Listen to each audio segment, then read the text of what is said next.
being very welcome. And as I hope you will see from my presentation today, that's what creative tourism is all about. It's about welcoming people and sharing creativity with them. What I wanted to talk to you about very briefly is basically why creativity has become more important in tourism, how this creative tourism has developed over time, and in particular how local communities can benefit from this kind of development. We see all around us an increasing drive among people to be creative in different ways. We see a lot of creativity here, we see a lot of creativity in Brazil, but this is something that is happening all over the world. So the question that arises is, well, why is this happening?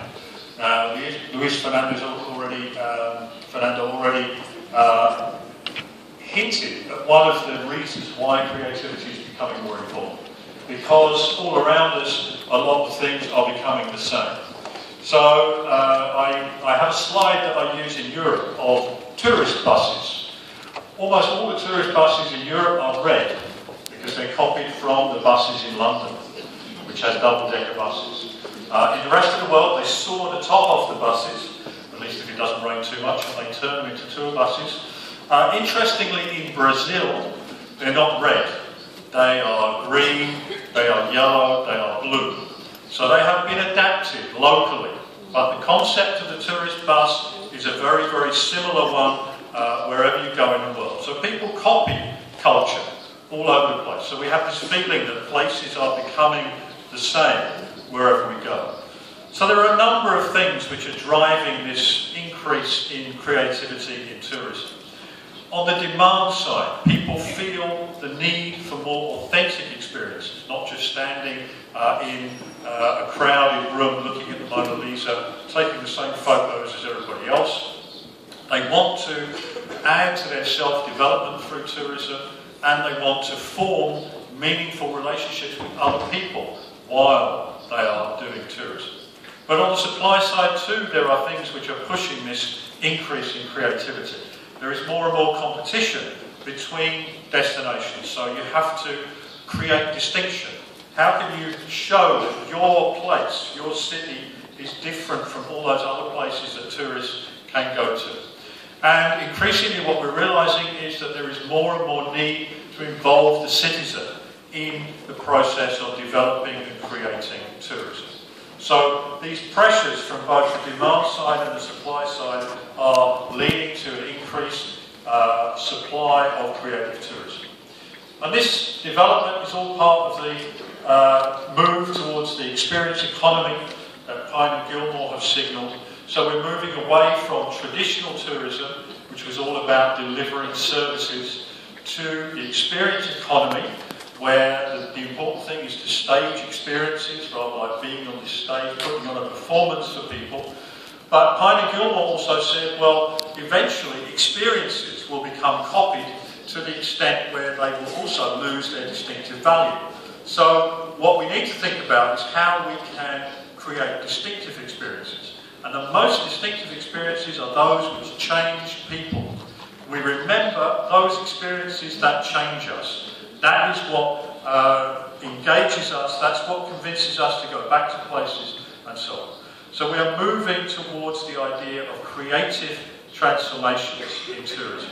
So there are a lot of changes going on, and there are a lot of changes going on in creative tourism as well. We came up with this concept more than 12 years ago, and already we have seen it change a lot. When we first talked about creative tourism, we were really talking about individual tourists going to do courses in a fairly formal setting. We were talking about skill development, and much of it was to do with tangible culture. And this is something that my colleague, Crispin Raymond, set up in New Zealand in 2002. And this concept has continued to develop. So Caroline will talk a lot more, I'm sure, about Creative Tourism Barcelona and what they've been doing. And we've seen new developments as well. For example, in Paris, which Sylvie will tell us a bit about, no doubt. And now in Porto Alegre. But the kind of creativity that we're now talking about is very different. It's much more collective. It's about a whole community being creative and sharing that creativity with tourists. It's not about buildings, as nice as this building is, it's about intangible culture, the things that are already all around us, everyday life. And it's about forming relationships with other people. So this is changing very, very rapidly from a kind of tourism, cultural tourism that depended on cultural capital towards creative capital and increasingly towards relational capital, where the things that people enjoy is sharing the lives of others. And what they really want to do is they want to become not tourists, not people seen as outsiders, but people who are actually temporary citizens, people who are inside the community, even if they are only there for a short period of time. And so creative tourism is about involvement, engagement, relationships and so on. And this was an idea which inspired us very much in the beginning, the idea that engagement is what makes the difference. So Confucius said, I hear and I forget, I see and I remember, I do and I understand. So it's about active involvement, doing creative things with other people. We're currently doing a study with the OECD of the relationship between tourism and the creative industries. And what we're seeing is that this whole field is broadening out very, very rapidly. We're seeing a change in the nature of the relationship between culture, creativity and tourism. So it's moving away from patrimonio and an orientation to the past towards much more of a future orientation, talking about using creativity to stimulate innovation, co-creation between tourists and locals, and talking about forming whole value networks. So not just talking about the tourism industry in other cultures. They were much more in tune with gaining self-confidence from their tourism experiences, and they felt that it gave them more tolerance of cultural difference and more awareness of issues of social justice, for example, which is an interesting issue in Porto Alegre, of course. And when you ask them, well, what did they like about this experience, then the creative tourists in particular wanted to live like a local. That was what was particularly attractive to those people who were creatively involved with the destination.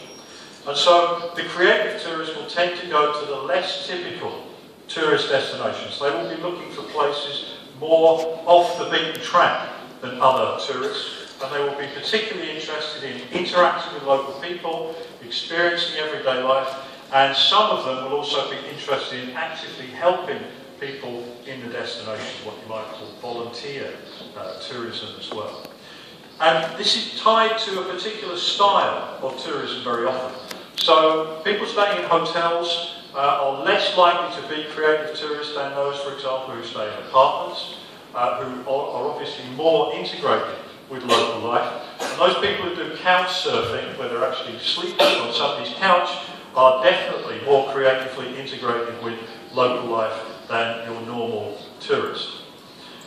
One interesting point from an economic point of view is that these creative tourists spend more. So they are attractive to have from that point of view.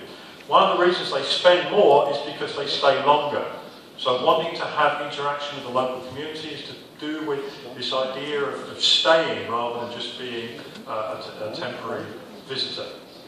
One of the interesting things I decided to look at specifically for this event was, well, how does that work in Latin America? I don't really have an explanation for this, but I think there is an element to which countries like Argentina and Brazil are attracting at the moment a lot of traditional tourists. And the people who might see themselves as being more alternative tourists and perhaps identify more with the creative label tend to go more to places like Costa Rica and Peru at the moment. But of course this is because countries like Brazil have still not developed much in the way of creative tourism offerings. So hopefully we can change this picture in the next few years. So what does all this mean for the community? Well, one of the very important advantages that creative tourism has over more traditional models is that it places the local on an equal footing with the tourist. Because normally the tourist comes and wants services provided by the locals. So the locals are serving the tourists. In creative tourism, it's about creating something together. So the local has skills and knowledge that the tourist wants to acquire. So that makes the two equal partners in co-creation. So you have more respect, you have more direct contact. It means that more money goes directly to local people. It means more spending overall. And it means that the local community also develops important creative skills which benefit the local community as well as the people who are visiting.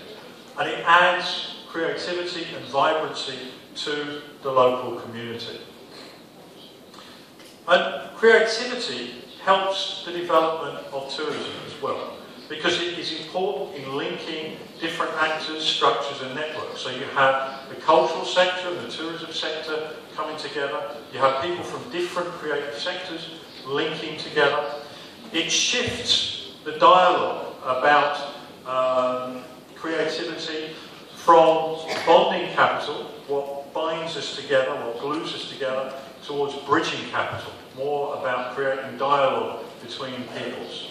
And it facilitates interactions between people with creative resources, different communities, and so on. And it develops the visibility of those creative resources. This pyramid, which you may not be able to see very well, is culture in Catalonia. When you look at culture in Catalonia, the peak of the pyramid is the tangible heritage. It's the Sagrada Familia and the other patrimonio that is very visible. But there are only 107 museums in Catalonia. In contrast to that, there are 2,000 monuments, which are a bit more accessible to people. But then there are 4,000 fiestas, which are more accessible again. And those fiestas are supported by 8,000 cultural associations, and those cultural associations have 1 million members in a country of 6 million. So if you want to increase the contact between tourists and culture and creativity, you don't send them to the museum, you send them to the local people, where the creativity actually happens. And there are far more of them than there are museums. So that increases the contact between tourists and creativity. It adds atmosphere in the destination, and what it does, most importantly, is to increase the quality of life of the local people and also the quality of experience of the tourists. And tourism can help to support creativity because it can help to put places on the map. This is something that, for example, Barcelona has done very, very well. Figures like Gaudí have made Barcelona iconic in the field of design and architecture and everything else. It helps to bring people into contact with each other. It helps to bring people into contact with new ways of life. And these things add to the circulation of ideas, which supports innovation, which is very important for economic and social sustainability. And tourism, of course, as an industry and as a social phenomenon, requires creative solutions. So there have to be creative people working in tourism, not just hoteliers, restaurateurs, and so on. And what all this means at the end of the day is we are trying to increase the quality of life and make each place the place to be for the people who live there full-time, and the place to be for those temporary citizens who want to join them for a short time. And I'll just quickly run through a few examples. Not very far from here, you have Turismo Criativo Buenos Aires. They are also just starting out on this road, but they already have a few specific products, such as, of course, tango tourism. What else would you have in the way of creative tourism in Buenos Aires? But they are starting some interesting things because the people who have started this initiative come from the design sector, and so they're also doing some interesting things with street art and so on. In Thailand, I hope this is a foretaste of the course that we're going on tonight for the barbecue. It looks very dangerous. But in Thailand, they are very keen on promoting what they call Thai-ness, the essence of being Thai. through creative tourism. So it involves the food, it involves local traditions, and it involves all aspects of what it means to be Thai. And this is what they are trying to share with their visitors. In Canada, an interesting example is a recent guide that has been produced to Creative Montreal. Montreal is a very creative city. It has a lot going on, apart from Cirque du Soleil, a lot of other things as well.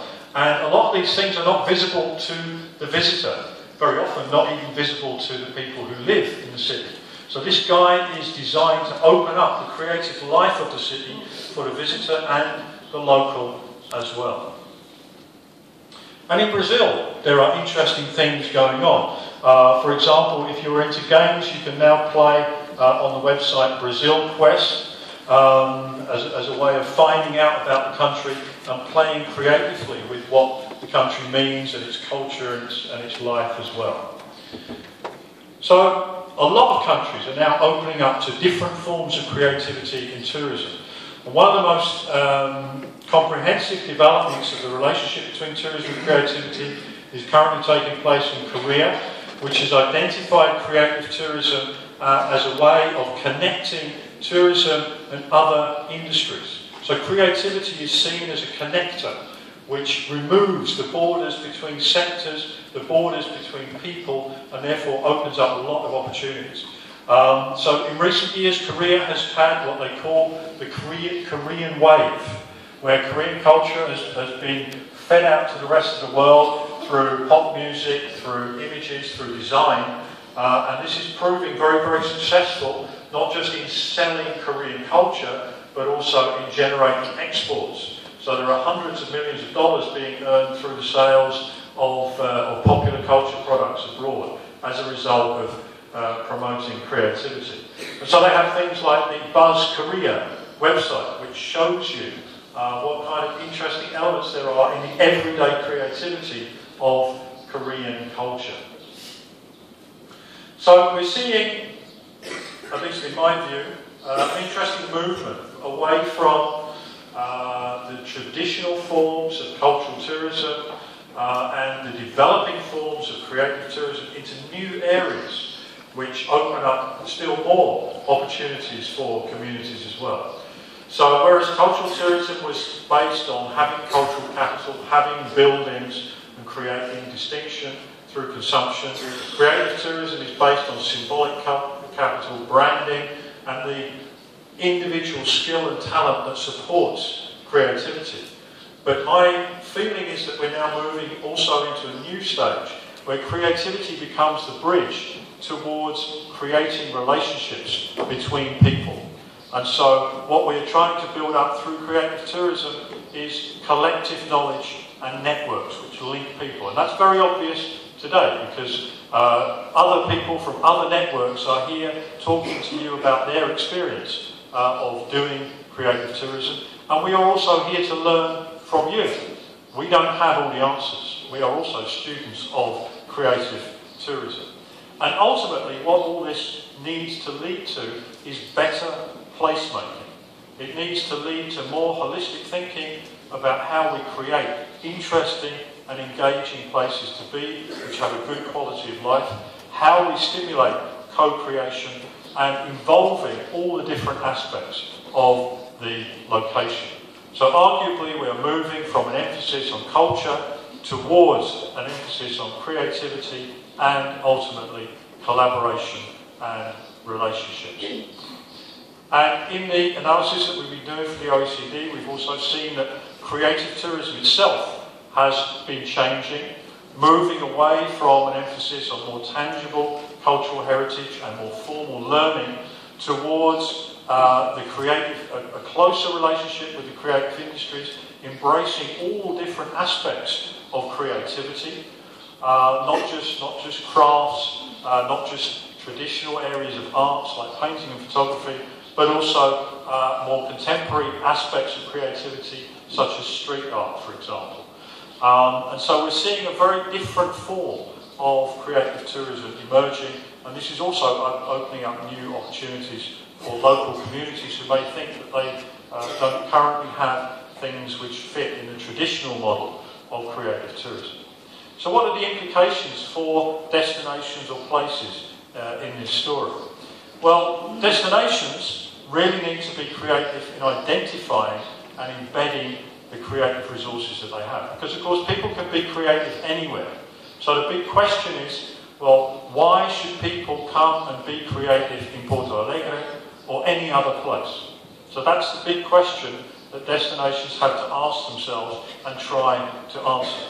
And we need to recognise that the links between people are important resources in this system, and that's what attracts people to come to places. So we need to think about relationships as a source of value. What relationships do we have that we can use to build creative links with others? And this means, in my view, rethinking the existing boundaries between tourism, leisure and everyday life. There is not just tourism and then everything else. Tourism is part of everyday life, and for the tourists, everyday life is what for them is very often the most interesting part of the whole experience.